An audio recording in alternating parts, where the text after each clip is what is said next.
ជារបបខ្ញុំបាទសូមជម្រាបសួរពុកម៉ែបងប្អូនទាំងអស់គ្នាសូមស្វាគមន៍មកកាន់ Channel របស់ខ្ញុំបាទវីដេអូថ្ងៃនេះដែរគឺខ្ញុំបាទថតអំពីសកម្មភាពនៅផ្ទះថាតើសកម្មភាពថ្ងៃនេះដែរខ្ញុំបាទធ្វើសកម្មភាពអ្វីខ្លះអញ្ចឹងមានតែពុកម៉ែបងប្អូនទាំងអស់គ្នាទស្សនាវីដេអូរបស់ខ្ញុំបាទដូចតទៅអញ្ចឹងវីដេអូនេះដែរគឺខ្ញុំគោលបំណងខ្ញុំធ្វើហ្នឹងគឺគ្រាន់តែទុកជាអនុស្សាវរីយ៍ប៉ុណ្ណោះតែបើសិនជាមានពុកម៉ែបងប្អូនទាំងអស់គ្នាដែលគាត់បានទស្សនាដល់ចំណុចនេះចាត់ទុកថាជាការធ្វើចែកជូនទៅកាន់ពុកម៉ែបងប្អូនទាំងអស់គ្នាចុះតែបើសិនជាអត់មានទេនឹងចាត់ទុកថាខ្ញុំធ្វើវីដេអូនេះគឺធ្វើនិយាយតែឯងទេបាទពុកម៉ែបងប្អូនទាំងអស់គ្នាអញ្ចឹងខ្ញុំធ្វើវីដេអូនេះវាគ្រាន់តែជាការស្រឡាញ់របស់ខ្ញុំប៉ុណ្ណោះខ្ញុំធ្វើគោលបំណងទី1ហ្នឹងគឺខ្ញុំស្រឡាញ់ចូលចិត្តថតវីដេអូអញ្ចឹងទៅហើយយើងអត់ទាន់មានសមត្ថភាពធ្វើវីដេអូឲ្យមានគុណភាពអញ្ចឹងមានតែថតលេងអញ្ចឹងទៅថតវីដេអូចែកជូនពុកម៉ែបងប្អូនទាំងអស់គ្នាអញ្ចឹងទៅតែបើសិនជាពុកម៉ែបងប្អូនទាំងអស់គ្នាអត់បានចូលទស្សនាទេអញ្ចឹងចាត់ទុកថាវីដេអូនេះដែរគឺខ្ញុំថតទុកមើលតែម្នាក់ឯងអញ្ចឹងទៅធ្វើម៉េចបើស្រឡាញ់ហើយចេះទ្រាំធ្វើទៅ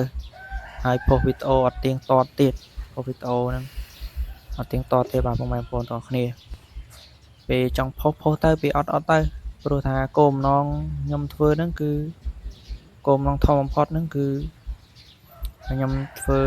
ទុកវីដេអូជាអនុស្សាវរីយ៍អញ្ចឹងប៉ុន្តែមិនមែនថាទុកជាអនុស្សាវរីយ៍តែមួយមុខទេអញ្ចឹងធ្វើវីដេអូតែងតែចង់ឲ្យផ្ទុះអញ្ចឹង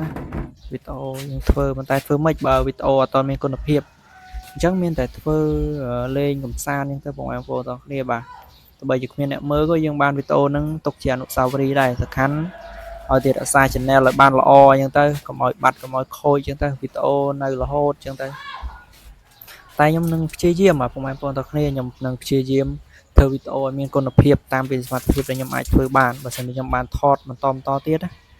តែមិនដឹងថាវីដេអូមានគុណភាពមិនទេបងប្អូនទាំងគ្នាបាទបើនៅទៅក្នុងផ្ទះអញ្ចឹងអត់មានកាន់កាមេរ៉ាឲ្យដើរចេញទៅក្រៅផងហ្នឹងខ្ញុំថតសកម្មភាពនៅក្នុងផ្ទះទេបាទបងប្អូនទាំងគ្នាមើលសកម្មភាពអញ្ចឹងឯងគឺមានតែលមុខលមាត់ដុសថ្មិញអញ្ចឹងទៅនឹងរៀបចំឲ្យតិចតួចអញ្ចឹងទៅអត់ហ៊ានចេញទៅក្រៅថតទេបងប្អូនទាំងគ្នាបាទភាសាខ្ញុំជាមនុស្ស introvert នៅក្នុងផ្ទះអញ្ចឹងណាអញ្ចឹងមានតែថតអញ្ចឹងឯងតែថាពេលណាមានភាពក្លាហានចេញទៅក្រៅកន្លែងផ្សេងចល័តគ្រប់កន្លែងដើម្បីថតវីដេអូទេបងប្អូនទាំងគ្នាអញ្ចឹងមានតែថតអញ្ចឹងឯងទៅអញ្ចឹងសូមបងប្អូនទាំងគ្នាអធិស្ឋានផងបាទសិនជាខ្ញុំថតទៅវីដេអូអត់មានគុណភាពភ្លាវឆ្កងយើបងប្អូនទាំងគ្នាបាទអញ្ចឹងបើសិនជាបានស្ដាប់ដល់ចំណុចនេះហើយសង្ឃឹមថាបងប្អូនទាំងគ្នានឹងយល់ហើយនឹងជួយគ្រប់គ្រងខ្ញុំបាទផងបាទដើម្បីឲ្យកូនខ្មែរចំនួនក្រោយអ្នកផលិតមាតិកាអញ្ចឹងទៅគ្នាមានកម្លាំងចិត្តរក content ថ្មីផលិតអញ្ចឹងទៅអញ្ចឹងសង្ឃឹមថាពុកម៉ែបងប្អូនទាំងអស់គ្នាគ្រប់គ្រងនិយាយទៅខ្ញុំមិនមែនចង់ទាញចិត្តពុកម៉ែបងប្អូនទាំងគ្នាមកគ្រប់គ្រងអីទេគ្រាន់តែទោះបីវីដេអូមានគុណភាពមិនមានគុណភាពក៏ដោយជួយគ្រប់គ្រងទៅបើមិនជាបានស្ដាប់ដល់ចំណុចនេះដើម្បីឲ្យខ្ញុំបាទហ្នឹងមានកម្លាំងចិត្តហ្នឹងផលិតមេតិកាថ្មីទៀតណាបងប្អូនទាំងគ្នាបាទទោះបីជាពេលនេះខ្ញុំអត់ទាន់មានសមត្ថភាពតែថ្ងៃមុខក៏មើលអត់ឃើញដែរបើមិនជាថ្ងៃមុខខ្ញុំធ្វើអ្វីប្លែកទៀតក៏អាហ្នឹងចាត់ទុកថាវាជាសមត្ថភាពរបស់ខ្ញុំតែបើមិនជាអត់ក៏ខ្ញុំថតសកម្មភាពសាមញ្ញជាងទៀតក៏ខ្ញុំថាពុកម៉ែបងប្អូនទាំងគ្នានៅតែបន្តគ្រប់គ្រងទៅបាទអញ្ចឹងខ្ញុំទទួលស្គាល់ថាវីដេអូអត់មានគុណភាពមែនពុកម៉ែបងប្អូនតែខ្ញុំព្យាយាមហើយនេះគឺជាសមត្ថភាពរបស់ខ្ញុំហើយខ្ញុំថតហ្នឹងឯងបានទាញកាមេរ៉ាថតចាប់ទុកថាជាសមត្ថភាពរបស់ខ្លួនឯងមួយយ៉ាងពីមុនមកមិនតែក្លាហាននៃថតអញ្ចឹងផងមិនដែលស្គាល់អីជាកាមេរ៉ាជាអីផងបានស្គាល់បានថតប៉ុណ្ណឹងចាត់ទុកថាវាជាសមត្ថភាពខ្លួនឯងសម័យនេះហើយបងប្អូនទាំងគ្នាបាទយើងចង់ចែករំលែកចង់ថតអំពីសកម្មភាពអ្វីវាតាមចំណង់ចំណូលចិត្តរបស់យើងទៅបាទតាមសមត្ថភាពរបស់យើងទៅចឹងពុកម៉ែបងប្អូនទាំងគ្នាក៏ដូចគ្នាដែរបើមិនជាចង់ថតវីដេអូចែករំលែកអីអញ្ចឹងទៅអាហ្នឹងវាជាចំណូលចិត្តរបស់ពុកម៉ែបងប្អូនទាំងគ្នាសំខាន់យើងធ្វើកុំឲ្យទៅប៉ះពាល់ដល់សង្គមទៅអញ្ចឹងវីដេអូអញ្ចឹងបងប្អូនទាំងគ្នាបាទយើងធ្វើតាមស្តង់ដារសហគមន៍បណ្ដាញសង្គម social media ផ្សេងដែលគេបានដាក់ឲ្យយើងអញ្ចឹងយើងគ្រប់តាមគោលការណ៍របស់គេទៅវាមិនអីទេដូចខ្ញុំអញ្ចឹងខ្ញុំកំពុងតែថតសកម្មភាព នៅផ្ទះរបស់ខ្ញុំចឹងខ្ញុំថតកម្មភាពផ្សេងថតនៅផ្ទះខ្ញុំអញ្ចឹងទៅអាហ្នឹងវាចំណង់ចំណូលចិត្តតែចំណង់ចំណូលចិត្តមួយទៀតនោះគឺខ្ញុំក៏ចង់ទៅថតនៅខាងក្រៅដែរបងប្អូនទាំងគ្នាប៉ុន្តែគ្រាន់តែយើងអត់មានភាពក្លាហានក្នុងការថតវីដេអូអញ្ចឹងមានតែថតនៅក្នុងផ្ទះហ្នឹងឯងថតឆ្វែចុះឆ្វែឡើងអញ្ចឹងបងប្អូនទាំងគ្នាបាទបើសិនជាបានមួយចំណុចនេះអីសង្ឃឹមថាបងប្អូនទាំងអស់គ្នានឹងយល់អំពីខ្ញុំបាទផង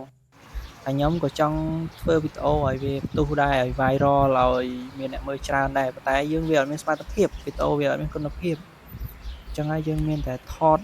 អញ្ចឹងឯងបងប្អូនទាំងគ្នាបាទថតទុកវីដេអូអញ្ចឹងទៅយើងស្រឡាញ់យើងចូលចិត្តថតសកម្មភាពផ្សេងអញ្ចឹងទៅកុំឲ្យទៅវាប៉ះពាល់ដល់សង្គម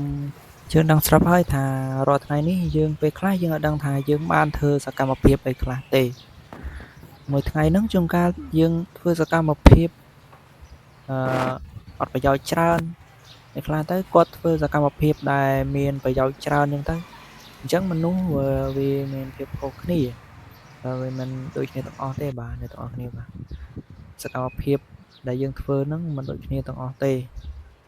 អ្នកខ្លះគាត់យកពេលធ្វើរឿងដែលល្អជួយសង្គមអញ្ចឹងទៅអ្នកខ្លះទៀតក៏ធ្វើរឿងដែលមិនគប្បីអញ្ចឹងទៅមនុស្សយើងវាមានផ្នត់គំនិតខុសគ្នាអញ្ចឹងវាមិនដូចគ្នាទាំងអស់ទេអញ្ចឹងយើងបើយើងបានថតនៅសកម្មភាពដែលយើងបានធ្វើ